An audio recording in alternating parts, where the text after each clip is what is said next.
Welcome to English Podcasts. Relax and enjoy your listening practice. Once upon a time, in a quiet green pond, there lived a little frog named Pip. Pip was small, curious, and full of brave dreams. Every morning he sat on his favorite lily pad and looked far away toward the great marsh. The great marsh was huge. It was bigger than any place Pip had ever seen. It was full of tall reeds, soft mud, and secret paths made of water.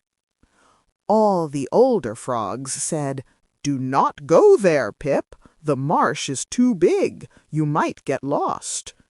But Pip wanted to see the world. One sunny morning he took a deep breath and said, "I am little, but I am not weak. I will cross the great marsh." So he jumped off his lily pad and began his journey. The first part of the marsh was calm. The water was warm and the air smelled sweet, like flowers. Soon Pip heard a tiny voice. "Hello? Hello? Who are you?" Pip looked down and saw a bright red ladybug sitting on a leaf. "I am Pip," said the little frog. "I am crossing the great marsh." The ladybug blinked and smiled. "My name is Ruby. The marsh is full of surprises. Here is my advice. Take your time. Small steps can travel far." Pip nodded. "Thank you, Ruby." And with a happy hop he continued. After a while the marsh became thicker and darker. The reeds grew tall like walls. Pip could not see the pond any more. Then he heard a buzzing sound. Bzzz!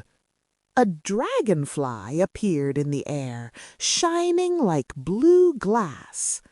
The dragonfly flew in circles above Pip. "You look lost, little frog," said the dragonfly. "I am not lost," said Pip quickly, but his voice sounded unsure. The dragonfly laughed softly. "My name is Sky. I can see everything from above. Follow the line of silver water. It will lead you forward." Pip looked carefully. Between the reeds he saw a narrow stream sparkling like a ribbon. "Thank you, Sky," he called, and he hopped along the stream. Soon the ground became muddy. Pip's feet sank into the soft, wet earth. He tried to jump, but he slipped.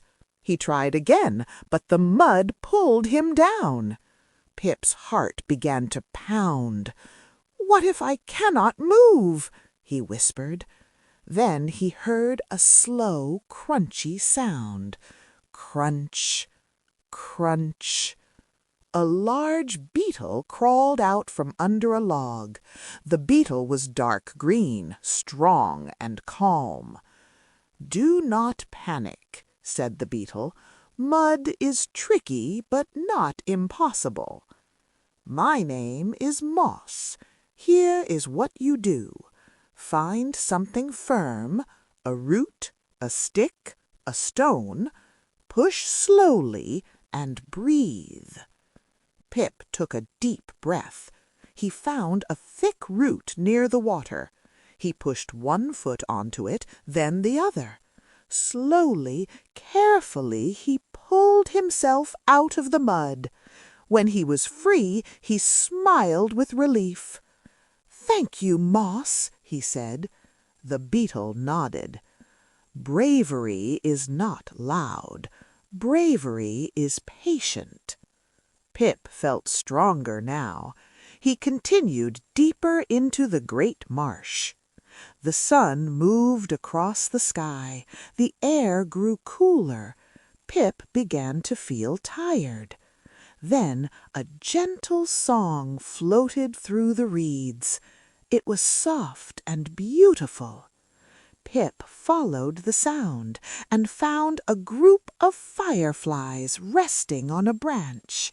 They glowed like tiny stars. One firefly flew closer. "Hello, traveler," she said. "I am Luma. You look tired." "I am," admitted Pip, "but I am almost there, I think." Luma smiled. "Rest for a moment. Even the strongest journey needs a pause." Pip sat down on a dry leaf. The fireflies lit the air around him. Their light made the marsh feel safe. Pip closed his eyes for a little while. When he opened them again, he felt ready. He stood up and said, "Thank you, Luma. Thank you, everyone." And he continued his journey. Finally, after many hops, Pip saw something new. The reeds opened, the water became clear, and there, on the other side of the great marsh, was a wide, shining pond. It was beautiful. Pip stepped onto the soft grass and looked back. He had crossed the great marsh. He had been scared, he had been tired, he had been stuck, but he had kept going. Pip smiled and whispered, "I did it." Then he added, "And I did it not alone," because he remembered Ruby the ladybug, Sky the dragonfly, Moss the beetle, and Luma the firefly. Pip took one last deep breath, and in the new pond, under the wide open sky, the little frog began a brand new adventure. The end.